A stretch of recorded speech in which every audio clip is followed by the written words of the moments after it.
Throughout the centuries, philosophers, politicians, spiritual leaders, musicians, naturalists, artists, scientists, and many other creative minds have promoted the healing power of nature. We will take a quick look at the influence of these thought leaders and the timeless wisdom they have shared. Modern research is focusing in on the effects of time spent in nature, with many studies demonstrating several benefits. We will answer the query of why nature is so good for us. Discover for yourself nature's power of bringing good health and happiness to your life.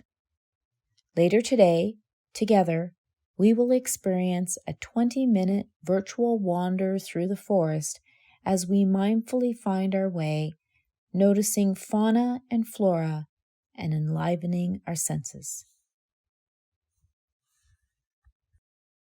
My name is Taimi. I am a certified forest therapy guide. I have been trained to lead people on slow, quiet, mindful walks in wild places.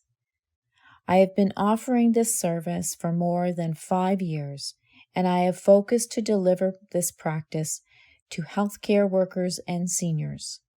I grew up and worked in the retirement and long-term care sector and understand the need to support these people, my people, as they work or live in this sort of environment. It is an honor. Let's recap on our previous session about mindfulness in nature. What is it?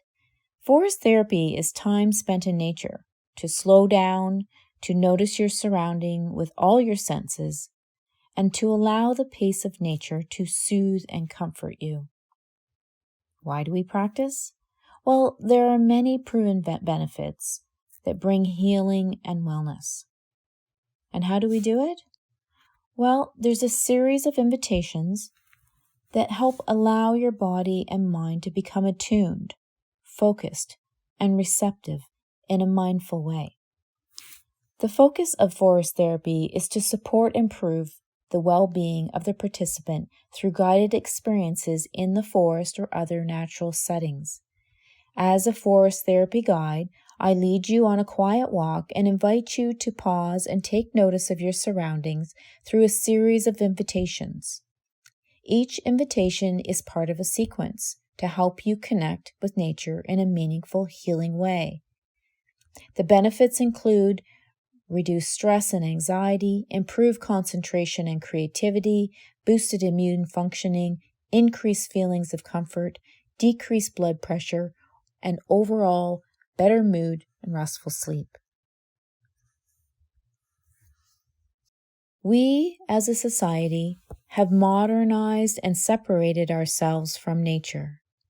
Our houses, technology, mindset, conveniences, lifestyle, and way of being have caused us to believe that we are special. We shape the world around us instead of being part of it. This is unnatural. This separateness is causing a global mental health crisis. Getting back to the sensory experience of spending time in nature will help us connect back to ourselves. We have known for more than a millennia that nature brings feelings of comfort and well-being. The groundwork has been laid for us by brilliant minds. Let's explore the wisdom that has been generously shared to remind us of the healing power of nature. I have chosen some notable quotes and wish to tell you a bit about each historical thought leader. This wisdom spans time. We will grab some snippets from the past and the present as we consider what future potential we can cultivate. There is something marvelous in all things nature. This was written by Aristotle, who was a Greek philosopher who lived from 384 to 322 BC. He was a student of Plato and later tutored Alexander the Great. Aristotle's philosophy covers a wide range of subjects, including politics, ethics, metaphysics, and biology. Aristotle's work have had a profound influence on Western philosophy and science. For in the true nature of things, if we rightly consider, every green tree is far more glorious than if it were made of gold and silver. This quote is from Martin Luther, who is a German priest, theologian, author, hymn writer, and professor. A former Augustinian friar, he is best known as the seminal figure in the Protestant Reformation and the namesake of Lutheranism. Luther was ordained to priesthood in 1507. The woods, the trees, and the rocks give man the residence he needs. Ludwig van Beethoven was a German composer and pianist. Beethoven remains one of the most admired composers in the history of Western music. His work ranks amongst the most performed of the classical music repertoire and spans the transition from the classical period to the Romantic era in classical music. There is a serene and settled majesty to woodland scenery that enters into the soul and delights and elevates it and fills it with noble inclinations. Washington Irving was an American short story writer, an essayist, a biographer, historian, and diplomat of the early 19th century. Adopt the pace of nature. Her secret is patience. Ralph Waldo Emerson, who went by his middle name Waldo, was an American essayist, lecturer, philosopher, abolitionist, and poet who led the Transcendentalist movement in the mid-19th century. I go to nature to be soothed and healed and to have my senses put in order. John Burroughs was an American essayist and naturalist who lived and wrote after the manner of Henry David Thoreau, studying and celebrating nature. Thousands of tired, nerve-shaken, over-civilized people are beginning to find out that going to the mountains is going home, that wildness is a necessity. John Muir, also known as John of the Mountains and father of the national parks, was an influential Scottish-American naturalist, author, environmental philosopher, botanist, zoologist, glaciologist, and early advocate for the preservation of wilderness in the United States of America. Look deep into nature, and then you will understand everything better. Albert Einstein was a theoretical physicist, widely acknowledged to be one of the greatest and most influential physicists of all times. I love to think of nature as an unlimited broadcasting station through which God speaks to us every hour if we will only tune in.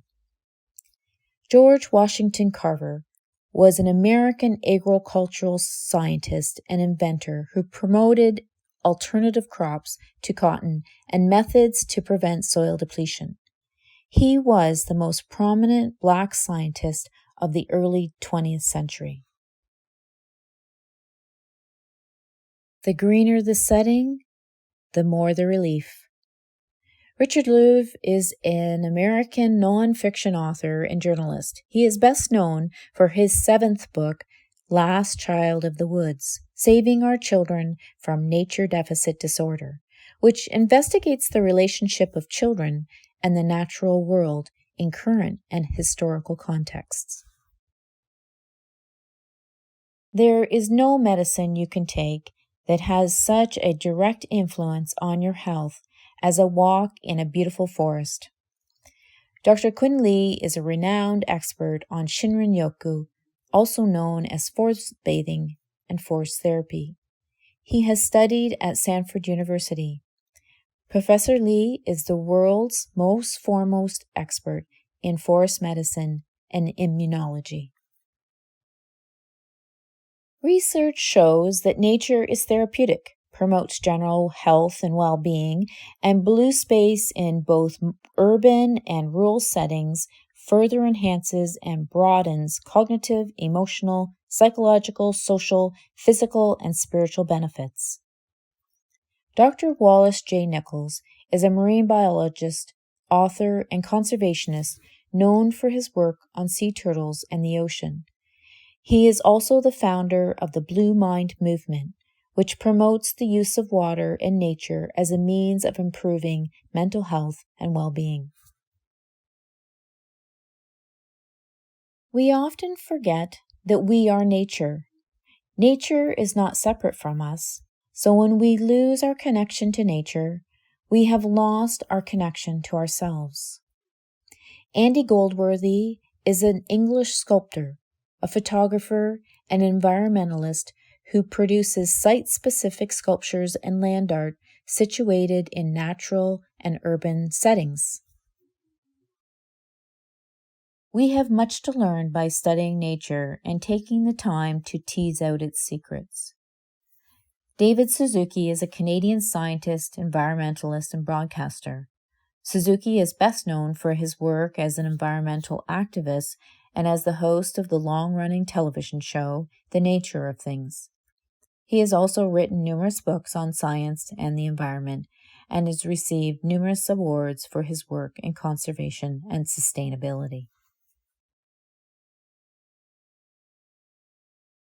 1 in 6 people globally have one or more mental health issue.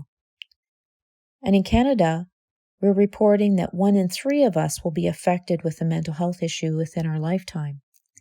Apparently, in 2018, an estimated 5.3 million Canadians reported that they needed help for their mental health in the previous year, and this has only drastically escalated during the pandemic. Recently, 23% of Canadians screened positive for generalized anxiety disorder and major depressive disorder. I think we can agree that there is a need for programs that support mental wellness. With this growing crisis in mental health and increasing evidence supporting the health benefits of exposure to nature, governments, policymakers, employers, healthcare providers, and organizations around the world are investing in research and nature interventions to treat mental health issues and support mental well-being. A plethora of studies have been conducted to prove the benefits of nature. Recently, a study reviewed 301 academic articles spanning 62 countries and found 227 intangible links to well-being that nature provides. This is much more significant than we once thought.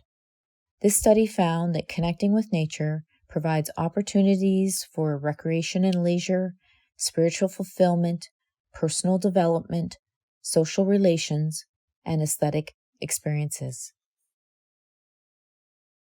Yale University recently published a paper entitled Eco-Psychology: How Immersion in Nature Benefits Your Health, and exclaimed the studies point in one direction. Nature is not only nice to have, it is a have to have for physical health and cognitive function. Nature impacts our physiological and mental states. Because we are diving into this topic with depth today, let's review a detailed list of the proven benefits of mindfulness in nature. The benefits. It reduces stress-related hormones. It increases parasympathetic nerve activity. It suppresses sympathetic nerve activity. It decreases the heart contraction phase, diastolic blood pressure, and pulse rate. It relieves tension and elevates mood. It boosts the immune system with an increase in the count of the body's natural killer cells.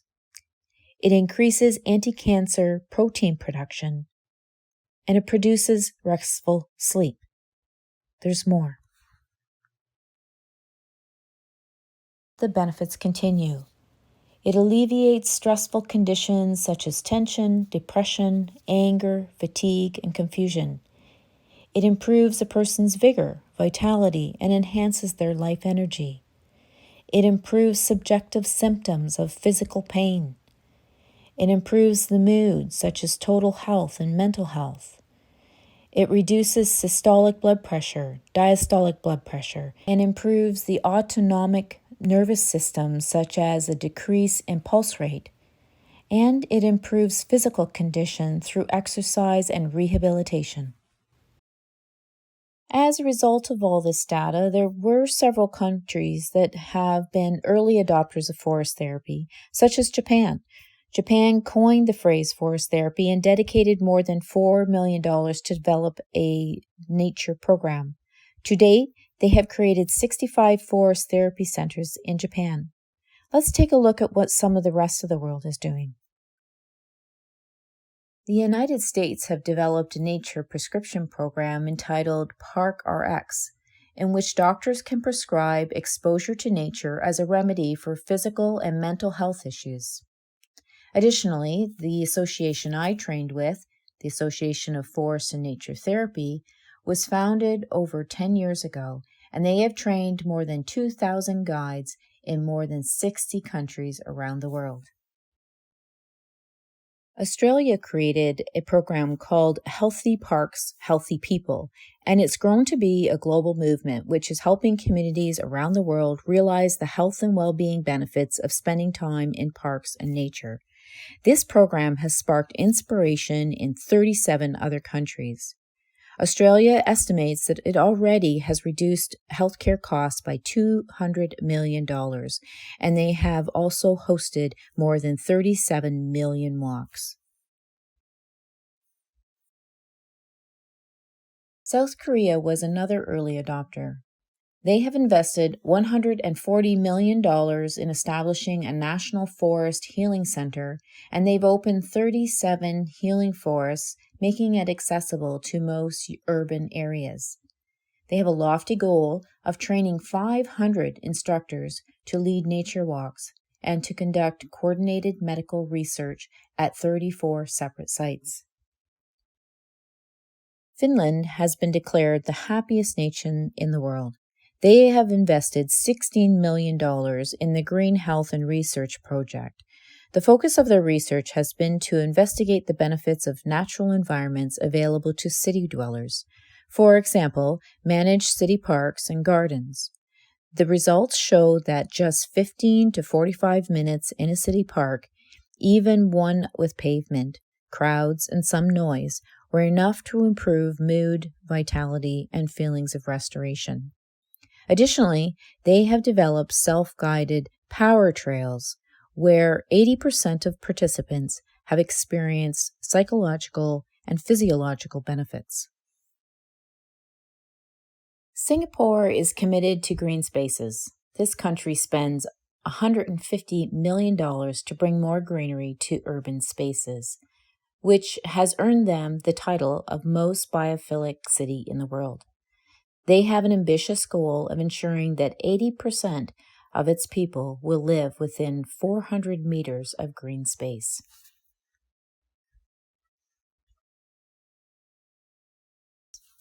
Canada is making great strides in promoting the practice of forest therapy. The David Suzuki Foundation created 30 by 30 to help people develop the habit of spending more time in nature. The idea behind this initiative is to challenge yourself to get outside for 30 minutes for 30 days to see how it may impact your life. Parks RX program has spread to Canada and launched within the last 2 years. I had the pleasure of working on an advisory team to this program. The founder, Dr. Melissa Lem, has been instrumental in supporting the concept of medical professionals prescribing nature therapy to their patients here in Canada. Additionally, she believes and advocates that forest therapy research can have practical applications to inform policymakers and practitioners in ecosystem management discourse. Mood walks was founded by Canadian Mental Health Association, and it promotes outdoor activity for well-being. This is just really, you might want to say, the tip of the iceberg, a portion of what is happening in this arena. I wholeheartedly believe that we will hear more and more about this practice over the coming years, and the terminology will become commonplace. My personal library has grown from 3 or 4 books on the subject to well over 100. We really don't need studies or thought leaders or investments of millions of dollars to realize that nature is good for us. We just know it in our hearts and in our minds. Today's walk will take us on a wander in the forest that highlights the seasonal shift from winter to spring. For me, nature holds a lot of wisdom. It has taught me how to transition. Winter can signify the ending of something, and spring can symbolize the hope and anticipation of something new, a beginning. I encourage you to find your own lessons in nature. Just pause and notice. Each of the photos and videos that are shared are taken by me in the region that I live, in the countryside about 2 hours west of Ottawa. We have lakes, streams, wetlands, magnificent rock outcrops, meadows, and forests. Come, walk with me.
All right, so I'm gonna hop in now. Sorry, everyone, my camera is not working, but my name is Nathan Castaneda, and I am the National Director of Resident Engagement here at Aspira.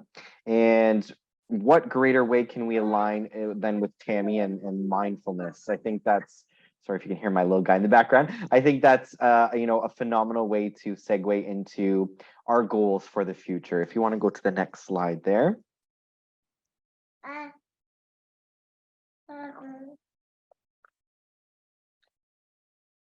So for alignment at Aspira, our goal is to provide residents with a wider range of choices, personalized to meet the needs with respect to their resident engagement experience. We want to cultivate experiences which dive into the domains of wellness that'll allow choice and opportunity to engage in new experiences. Mindfulness in nature gives us the opportunity to align with our inner selves and nature. It's been a very rough few years, as a few of us can lean in with that, of course. And coming out on the other side of a pandemic, we want to offer the opportunity to residents to reconnect to nature and also themselves as well. We can go to the next slide. So our Explore by Aspira pillar aligns with being vital and integral to our community. It's offering more choices because everyone's needs and desires are unique. It helps us provide endless opportunities to meet the domains of wellness again, which is something that is a big focus for us in resident engagement. Our signature program includes all non-fitness programming and initiatives that are listed on Aspira's program model.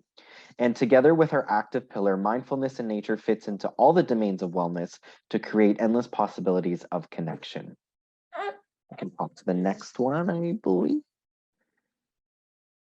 And that's it for me. So I just want to thank Taimi again for this fantastic presentation. Again, we are very excited to be aligning with mindfulness in nature and specifically to our residents in assisted living. I think this is going to be a phenomenal opportunity for us to provide some incredible and creative, unique, engaging experiences with nature. So thanks again, Taimi.